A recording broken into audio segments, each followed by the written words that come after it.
আজকে আমি বানাবো ছেলের আবদারে চিকেন স্যান্ডউইচ। অনেক দিন ধরে ও বলে যাচ্ছে চিকেন স্যান্ডউইচ খাবে। তাহলে আজকে একটু স্বাস্থ্যকর পদ্ধতিতে কিভাবে আমরা ঘরেই বসে অতি সহজ পদ্ধতিতে চিকেন স্যান্ডউইচ বানিয়ে নিতে পারবো সেটাই আপনাদের সাথে শেয়ার করলাম। পুরো ভিডিওটি দেখবেন, আশা করি আপনাদের ভালো লাগবে। তাহলে চলুন দেখে নেওয়া যাক কিভাবে ঘরোয়া পদ্ধতিতে সুস্বাদু চিকেন স্যান্ডউইচ আমরা ঝটপট বানিয়ে ফেলতে পারি। এই চিকেন স্যান্ডউইচটা বানানো খুবই সহজ আর খুবই অল্প কটা উপাদানে এটা আমরা ঘরেই বসে বানিয়ে ফেলতে পারবো। আমি এখানে 150 থেকে 200 মতন বোনলেস চিকেন নিয়ে নিয়েছি।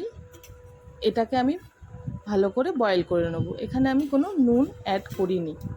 চিকেনটা সেদ্ধ করার সময় ওপরে যে ফেনাগুলো উঠবে এগুলো আমাদেরকে ফেলে দিতে হবে। চিকেনটা আমি ভালো করে সেদ্ধ করে নেব। মিনিট 7-8 মতন সেদ্ধ করলেই চিকেনটা সেদ্ধ হয়ে যাবে। এটাকে কিন্তু আমাদের প্রপারলি সেদ্ধ করতে হবে, পুরোপুরি, যেন ভেতর থেকে পুরো চিকেনটা কুক হয়। এরপরে চিকেনগুলোকে একটু ঠান্ডা করে আমরা এইভাবে হাতের সাহায্যে আমি এখানে করেছি। আপনারা যদি মনে করেন কাঁটা চামচ দিয়েও এটা করতে পারেন। এভাবে চিকেনগুলোকে ছাড়িয়ে নিতে হবে। যদিও বা কোনো হাড় থাকে সেই হাড়গুলোকে আমাদের ফেলে দিতে হবে। এই স্যান্ডউইচটা বাচ্চা থেকে বড় সবারই খুব পছন্দ হবে। আপনারাও বাড়িতে বানিয়ে খেয়ে দেখবেন। আপনাদের বাচ্চা থাকলে বাড়িতে তাদেরকে টিফিনে দিতে পারেন। এটা খুবই একটা চটজলদি আর সহজ রেসিপি স্যান্ডউইচের।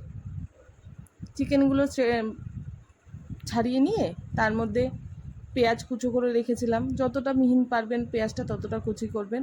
আর একটা গাজরের, বড় গাজরের হাফ আমি গ্রেট করে রেখেছি, সেটাও আমি এখানে দিয়ে দিচ্ছি। এখনও পর্যন্ত কিন্তু আমি কোনো নুন এতে অ্যাড করিনি। এরপরে আমি হালকা একটু নুন অ্যাড করব। আর একটা কথা বলে রাখি, আপনারা যদি চান এখানে ক্যাপসিকাম অ্যাড করবেন, করতে পারেন। আমার কাছে ক্যাপসিকাম ছিল না, তাই আমি দিইনি। তারপরে এখানে আমি দিয়ে দিচ্ছি মায়োনিজ, বেশ খানিকটা মায়োনিজ, 3 থেকে 4 টেবিল স্পুন মতন মায়োনিজ আমি দিয়েছি।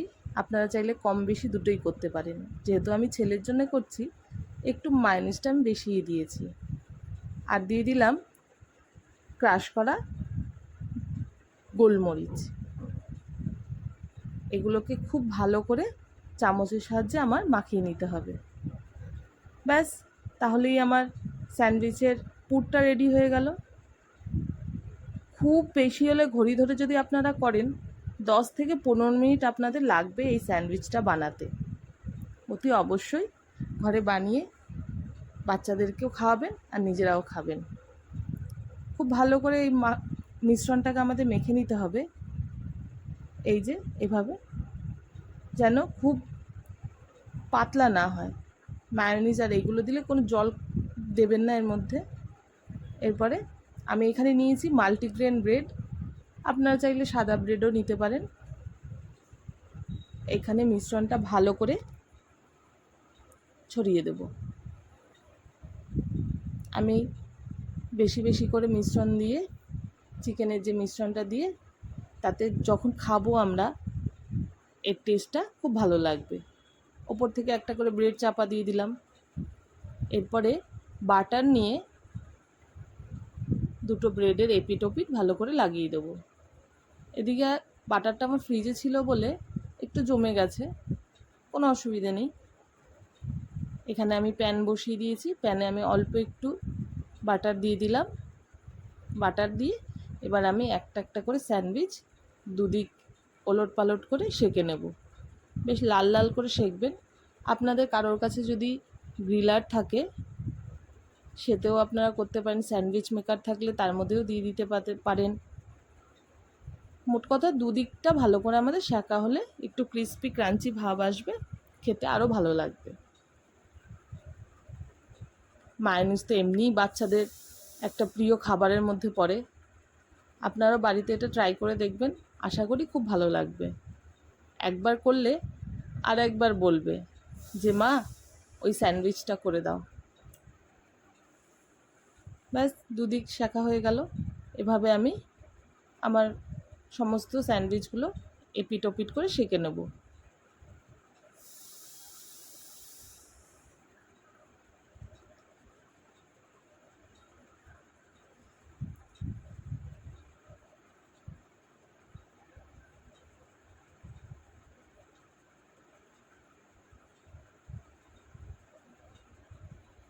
স্যান্ডউইচগুলো খুব ভালো করে সেঁকে নিতে হবে, লাল লাল করে সেঁকে নিয়ে আমি এবার থালায় নামিয়ে নিলাম।